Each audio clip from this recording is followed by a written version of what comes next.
Jadi berarti nanti peran KSP mirip seperti Pak Zaman Muldoko dulu ya, lebih aktif komunikasi. Nah, saya nggak berani berpretensi memahami istilah zaman Pak Muldoko ya. Jadi begini, kalau dibandingkan dengan pada era sebelumnya, memang sebetulnya perpresnya KSP ini berbeda dalam hal ada satu kedeputian yang sudah tidak ada lagi, yaitu komunikasi politik yang berdiri menjadi organisasi sendiri yang namanya Badan Komunikasi Pemerintah. Nama baru ini sekarang ya, bukan Presiden, Badan Komunikasi Pemerintah.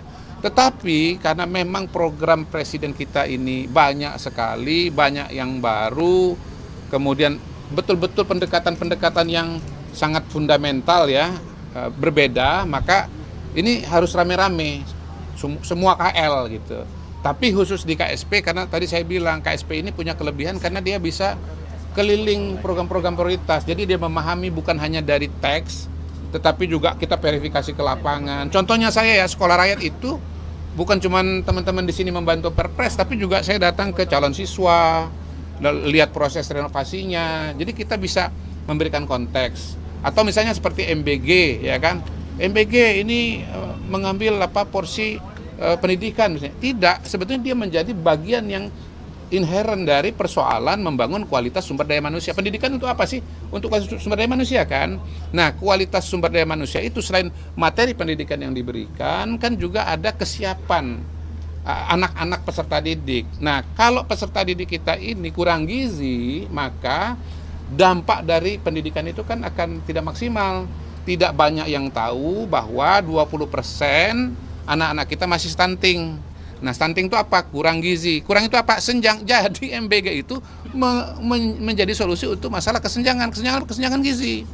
Itu satu, yang gizinya sudah cukup. Kalau kita bandingkan dengan kondisi masyarakat regional, katanya IQ-nya kalah kita.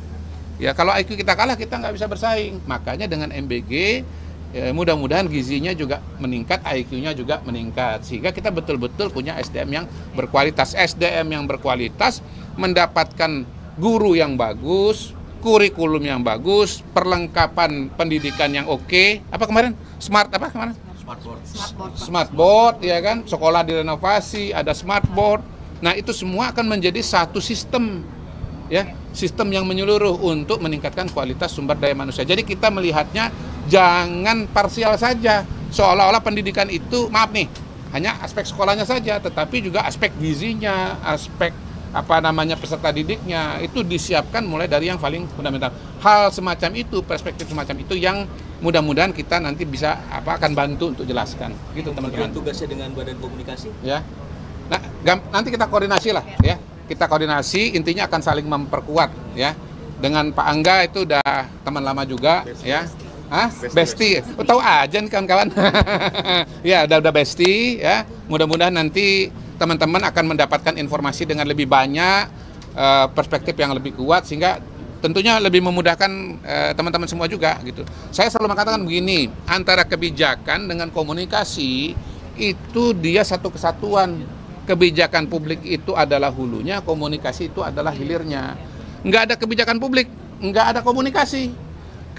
Kalau di hulu kita nggak punya kebijakan publik yang bagus, nggak mungkin komunikasinya juga bagus. Jadi ini satu kesatuan. Dan tanpa teman-teman media, semua hal yang bagus yang dikerjakan itu tidak akan sampai di masyarakat. Dan karena itu justru dukungan terhadap program itu berkurang. Kan sayang, anggarannya sudah besar. Contoh nih CKG nih ya. CKG ini program bagus banget untuk seluruh rakyat Indonesia. Nilainya itu 1 CKG itu 2 juta, 3 juta. Tapi kalau masyarakat nggak tahu, bahkan kemudian takut, sebagian takut loh, cek saya, nanti ketahuan loh Pak, penyakit saya apa. Harus dijelaskan bahwa lebih baik tahu kalau ada penyakit karena bisa segera diobatin. Ya, supaya apa? Jangan jadi parah, kan begitu. Nah, ini program begini ini kan harus diketahui oleh masyarakat. Lewat mana taunya? Salah satunya lewat media, baik media massa maupun media sosial. Begitu, itu perspektif kita sekarang ini. Begitu teman-teman. Oke, makan.